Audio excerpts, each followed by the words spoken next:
Remember that little Kenyan car that everyone cheered for? The one Fox said would save us from broken roads and tire-busting potholes? That's Mobius. This story has it all. Startup energy, money drama, shutdown heartbreak, and now a potential comeback. It starts in 2015 when a Brit-turned-Kenya resident named Joel Jackson looked at our roads and thought, what if we design a car for these roads and not the European highways? Believe it or not, people listened, and that's how Mobius was born. Joel didn't roll up in a factory. He and a small team used Juakali welders, spare parts, and pure imagination to build a prototype that looked like a dune buggy. Mobius 1. It crawled over potholes, proved the idea, and told us, cheap, simple, fixable. This could work. By 2017, they refined it to Mobius 2.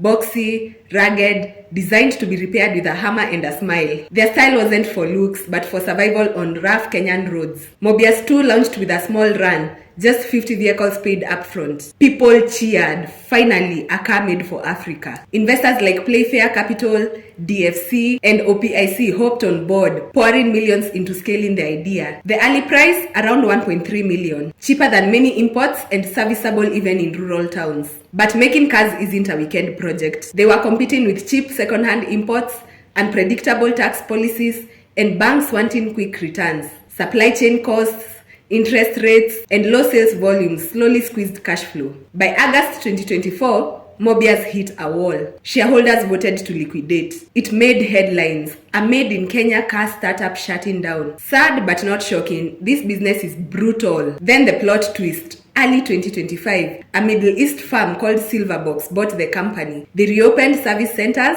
promised to start assembly of Mobius 3 by July 2025, and even hinted at a brand new 4x4 by December 2025. New leadership, fresh plans, and hope flickered. Not mass production yet, but a path forward is back on the table. This isn't just about a car, it's about what Kenya can build. Local jobs, local supply chains, mechanics fixing cars without importing every bolt, you know?